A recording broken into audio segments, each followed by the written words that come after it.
नमस्कार, आप देख रहे हैं अमर उजाला, मैं हूँ आपके साथ चंद्र प्रकाश नीरज। आज हम एक ऐसे टॉपिक पे बात करेंगे जो काफ़ी चर्चाओं में बना हुआ है, वो है नवजोत सिद्धू के स्टेटमेंट को लेकर के। नवजोत सिद्धू ने हाल ही में स्टेटमेंट दिया था प्रेस कॉन्फ्रेंस करके कि उन्होंने अपनी वाइफ़ के कैंसर को नीम के पानी पिला करके अदरक और क्या जो तमाम तरह की जो उन्होंने अपनी बातें कही, उसको लेकर के उन्होंने दावा किया कि उन्होंने अपनी वाइफ़ का कैंसर को क्यूर किया है, वो भी 40 दिनों में। जिसको लेकर के अब काफ़ी जगहों से उनको काफ़ी कुछ जो ब्लेम्स हैं वो लग रहे हैं कि इस तरह से कैंसर का इलाज नहीं हो सकता है। तो इन्हीं सब चीज़ों को बात करने के लिए हमारे साथ में डॉक्टर मनीष सिंघल जो है अपोलो हॉस्पिटल से हमारे साथ में जुड़े हुए हैं। उनसे हम जानेंगे कि क्या जो उनका स्टेटमेंट है वो कितना सही है या गलत है? तो हम उनसे बात करेंगे। तो उनसे हम जानते हैं कि कितना जो ये दावा है वो सही है या नहीं। डॉक्टर मनीष जैसा कि अभी आप जानते ही हैं कि नवजोत सिद्धू ने एक प्रेस कॉन्फ्रेंस किया, उन्होंने दावा किया कि उन्होंने अपनी वाइफ़ का जो कैंसर है वो 40 डेज़ के अंदर क्योर किया, वो भी नीम के पानी से, नींबू पानी सुबह उठ कर के नींबू पानी देना, फिर उसके बाद जो अदरक है, हल्दी है, मतलब ये सारा कुछ उन्होंने बात की और डाइट दिया, फिर उन्होंने अपनी डाइट में से शुगर और कार्ब्स हटवाए। तो आप का किस तरह से देख रहे हैं? मतलब ये बात कितने हद तक जायज़ है कि सही है इस मामले में? सो मैं सबसे पहले तो कहना चाहूंगा एक बात कि यार ये सब इतनी सिंपल सिंपल चीजें हैं, इसको करने में हर्ज क्या है? कर लो। बट क्या इससे हर एक इंसान का कैंसर ठीक हो जाएगा? मान लेते हैं सिद्धू साहब जो कह रहे हैं बिल्कुल ठीक ही कह रहे होंगे, जो गलत को क्यों कहना चाहेंगे? उनका क्या वेस्टेड मोटिव हो सकता है कोई भी बात ऐसी कहने का जिससे, जो सिंपल सी चीजें हैं जिसमें कोई कमर्शियल इंटरेस्ट तो है नहीं। अगर उनका ऐसा एक्सपीरियंस रहा है, फैक्चुअल क्या है ये नहीं बात कर रहे हैं हम, अगर हम सिर्फ बात कर रहे हैं कि उन्होंने क्या कहा, तो ये करने में हर्ज क्या है? अदरक अच्छी चीज है, ये हमें अपने पूर्वजों से पता था। हल्दी अच्छी चीज है, ये कोई आज की बात है?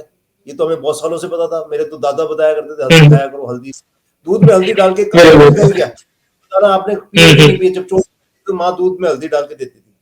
तो इट हैज हीलिंग इफेक्ट्स। फिर नीम के पत्ते, हमारे जब फिनाइल की गोलियां नहीं आया करती थी तब नीम के पत्ते रखे जाते थे रजाइयों के बीच में। जब आप अपने सर्दियों के कपड़े रख देते हो, जब गर्मी का मौसम आ जाता है तो नीम के पत्ते डाले जाते थे। एंटीसेप्टिक इसका यूज होता था। दांत में कोई आपके इन्फेक्शन हो गया, नीम के पत्ते खा लो, तो एंटीसेप्टिक यूज था।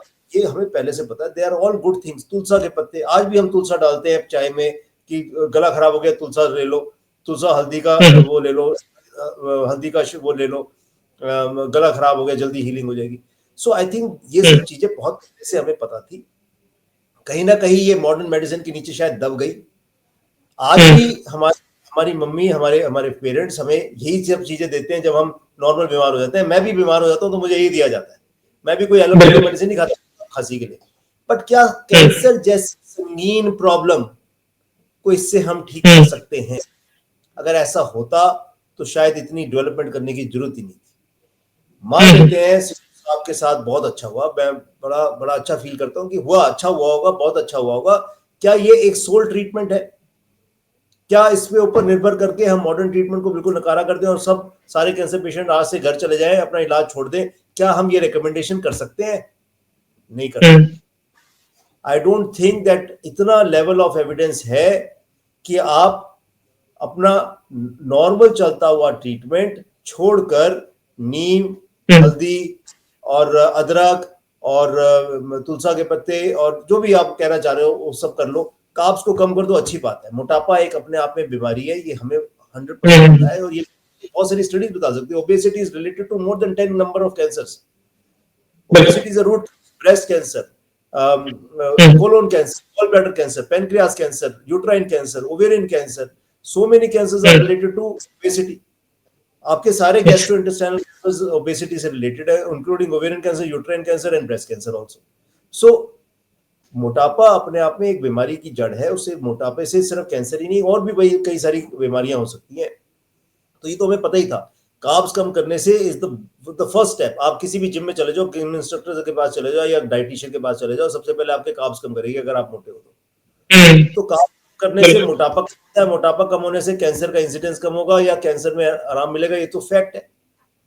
तो अपनी जीवन शैली को अच्छा रखने से आप कैंसर से बच सकते हैं। ये बात तो हम आज नहीं, ये बात तो सिद्धू जी से भी पहले बहुत सालों से हम ही कह रहे हैं। मैंने कितने वीडियो शोज कर, कितने सारे ऐसे लेक्चर्स दे दिए कैंसर अवेयरनेस में, कैंसर से कैसे बचा जा सकता है, ये तरीका है कैंसर होने के। आप ये सब एडिशनल काम कर लो जो सिद्धू जी ने कहे हैं, कोई प्रॉब्लम नहीं है, हमें कोई आपत्ति नहीं है, लेकिन अपना मौजूदा ट्रीटमेंट मत छोड़ो। जितना मुझे समझ में आया था, जितना बाद में बैकलैश हुआ सिद्धू साहब की बात पे, उसके जो डॉक्टर्स ने बोला कि भी उन्होंने बाकी सारा ट्रीटमेंट भी लिया, उसके बारे में कोई चर्चा नहीं करी। उन्होंने सर्जरी भी कराई, कीमो भी ली, सब कुछ किया, उसके बारे में उन्होंने चर्चा नहीं करी। इसका कारण बताता हूं क्यों नहीं करी। अक्सर जब हम एक एलोपैथिक डॉक्टर के पास जाते हैं, we have to talk out of the book. हमें किताब से बात करनी है, मतलब whatever is written in the book. हमारी साइंस बिल्कुल ब्लैक एंड व्हाइट है बॉस, ब्लैक एंड व्हाइट है। आप गूगल करके आज पैरासिटामोल के साइड इफेक्ट डाल दो, तर तर तर तर 50 वेबसाइट खुल जाएंगी ना।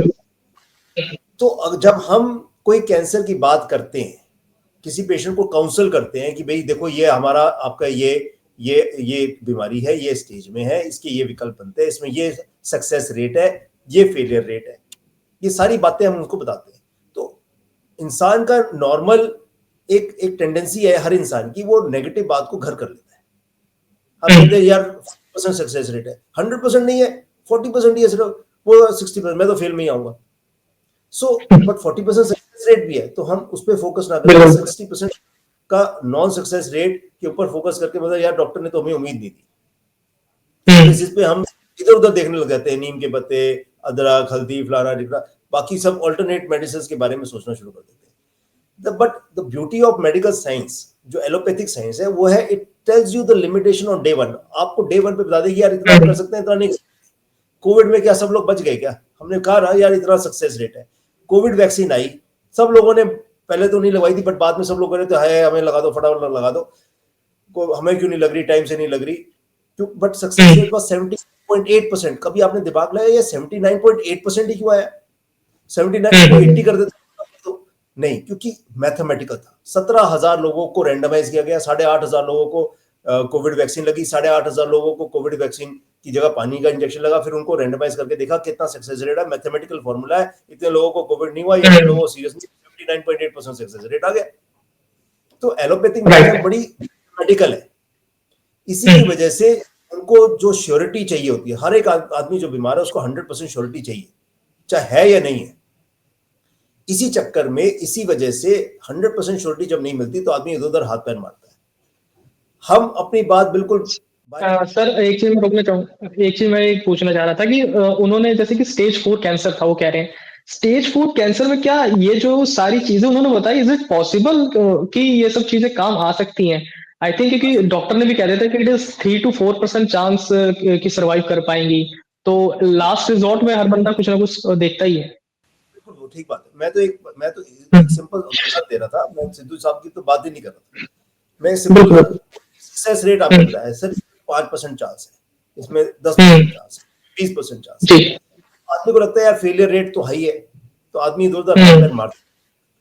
बाई चांस आप उस 5% में आ गए, मान लो 5% का आता सिद्धू साहब की वाइफ को भी 5% में आप की वजह से आ गए, बट आप you will never give credit to that.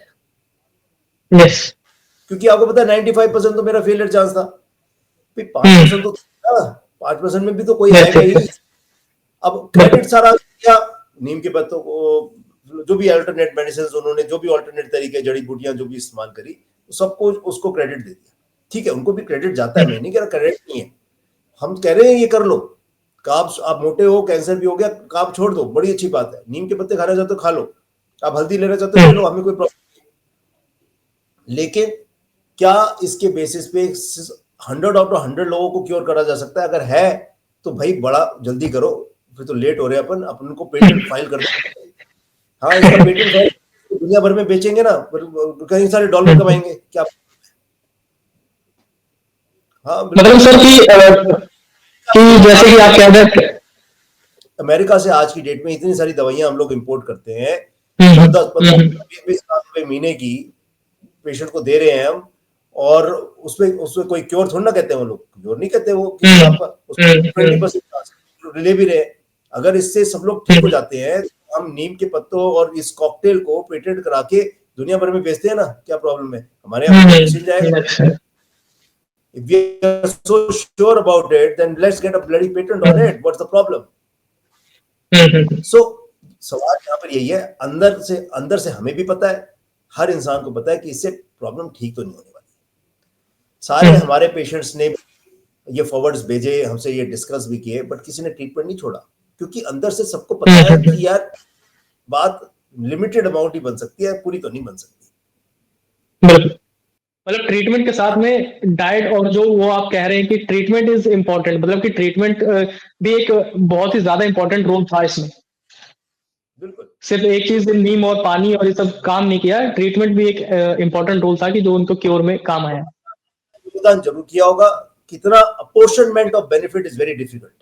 अगर आपने 3 चीजें करें, एक बच्चा है आईआईटी में जाना चाहता है, उसने अपना दाखिला डीपीएस आरकेपुर में करा लिया, फिर कोई फिटजी या कोई विद्या मंदिर भी कोचिंग कर ली, कोई ऑनलाइन कोचिंग भी कर ली। अब वो फाइनली आईआईटी में सिलेक्शन हो गया। मुझे विद्या मंदिर का कितना कंट्रीब्यूशन था, फिटजी का कितना कंट्रीब्यूशन था, का कितना कंट्रीब्यूशन था, ऑनलाइन का कितना कंट्रीब्यूशन था। अब ऐसे नहीं बता सकते ना कि 30% उसका था, 40%। Apportionment of benefit is very difficult. If you are doing for the same goal, 10 चीजें कर रहे हो और आपका गोल अचीव हो जाता है, नोबडी बॉदर्स कि किसकी वजह से हुआ। सो गोल अचीव हो गया, अच्छी बात है। अब अपॉर्चुनिमेंट ऑफ बेनिफिट कि अदरक से कितना हुआ और हल्दी से कितना हुआ, नीम का कितना कंट्रीब्यूशन था, कार्ब्स छोड़ने का कितना कंट्रीब्यूशन था, और एक्चुअल जो ट्रीटमेंट एलोपैथिक दिया उसका कितना कंट्रीब्यूशन था, ये तो बताना बड़ा मुश्किल है। So I think a balanced way of treatment, a balanced statement would have been a more mature statement by Sidhu जी।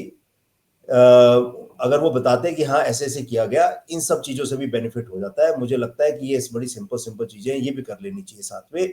हमें उम्मीद बहुत कर एलोपैथिक इलाज में, बट हमने साथ में इसको कंबाइन करके हमें आउटकम मिल गया, तो हम समझते हैं कि ये भी बड़ा इंपॉर्टेंट हिस्सा होना चाहिए ट्रीटमेंट का। अगर ऐसे कहते तो ये बहुत मेच्योर स्टेटमेंट। तो सर मतलब आपका कहना है कि जो उन्होंने जो ट्रीटमेंट बताया उसके साथ में कहीं ना कहीं इसको क्रेडिट देना चाहिए था कि उन्होंने जो अपनी कीमियोथेरेपी जो भी हुआ सारा कुछ हुआ, तो वो उनको क्रेडिट देना चाहिए था। उन्होंने उस चीज को नजरअंदाज करके सिर्फ नेचुरल जो चीजें हैं उसको वो किया है। तो मतलब दोनों को क्या करके साथ मिलकर के चलना चाहिए था। बिल्कुल बिल्कुल यही बात है, और ये बात बिल्कुल सच भी है। जितने भी आपने अखबार में आर्टिकल्स पढ़े होंगे डॉक्टर्स के बाद में जो बैकलैश आया, उनमें सब में यही बात लिखी गई है कि बात उन्होंने बाकी ट्रीटमेंट भी लिया है और उन्होंने उस ट्रीटमेंट के बारे में कोई जिक्र नहीं किया। वो जिक्र करना चाहिए था, अगर करते तो फिर बात पूरी क्लियर में आती। यही एक मैच्योर स्टेटमेंट भी होता, ताकि कुछ लोग इस बात से गुमराह होकर अपना मेन ट्रीटमेंट ना छोड़ दें, उनका नुकसान हो जाएगा। ओके, तो मतलब सर इन द कंक्लूजन हम कह सकते हैं कि मतलब कि जो सारा विवाद जो चल रहा है ये है कि मतलब कि जो उन्होंने ट्रीटमेंट ली उसको भी क्रेडिट देना चाहिए था। सारा चीज हम सिर्फ एक पर्टिकुलर जो रेमेडीज है उसको लेकर के हम नहीं कह सकते कि ये कैंसर ठीक करने में यही काम आ सकता है। कहीं ना कहीं जो वो साइंटिफिक जो इलाज चल रहा था वो भी एक पर्टिकुलर एक बहुत इंपॉर्टेंट रोल कैंसर क्योर करने में उनकी वाइफ का वो मददगार साबित हुआ है। तो सारा कुछ जो चल रहा है वो इसी को लेकर के पूरा मुद्दा चल रहा है कि सिद्धू ने सिर्फ मेडिकल रेमेडीज मतलब जो ट्रीटमेंट ले रहे थे उन्होंने बताया नहीं क्या ले रहे हैं। अब सिर्फ उन्होंने जो घर के रेमेडीज हैं वो बता दिया कि हमने अदरक या नींबू लिया, और ठीक है जैसा कि आप कह रहे हैं कि वो सब चीजें लेते ही हम डेली यूज में करते ही हैं, बट ये चीज भी कहना चाहिए था कि हाँ हमने ट्रीटमेंट दिया साथ के साथ ही। बिल्कुल बिल्कुल। तो आज के सेशन में हमने डॉक्टर सिंघल से बात की कि किस तरह से उन्होंने जो सिद्धू का जो पूरा वो चल रहा है कि उन्होंने जो सिर्फ मेडिकल रेमेडीज जो बताई कि मतलब उन्होंने जो अदरक और अपनी वाइफ के कैंसर क्योर करने में जो इस्तेमाल किया कि अदरक नींबू पानी और जो काफी चीजें थी उन्होंने खिलाई कार्ब्स कम कर दिए, शुगर हटा दिया डाइट में से। इन सब चीजों को लेकर के जो एक विवाद चला कि, और इसमें जैसे डॉक्टर मनीष ने भी बताया कि इसका जो उन्होंने एक जो पर्टिकुलर जो ट्रीटमेंट था उन्होंने नहीं बताया कि ये भी इसने एक काम किया है उसमें क्योर करने में। तो हमने डॉक्टर मनीष से जाना कि क्या कुछ पूरा मुद्दा था। इसी तरह के जानने के लिए बने रहिए अमर उजाला के साथ। नमस्कार। अगर आप ये वीडियो YouTube पर देख रहे हैं तो हमारे चैनल को सब्सक्राइब करें और बेल आइकन को दबाना ना भूलें। अगर आप Facebook पर ये वीडियो देख रहे हैं तो हमारे पेज को लाइक करें।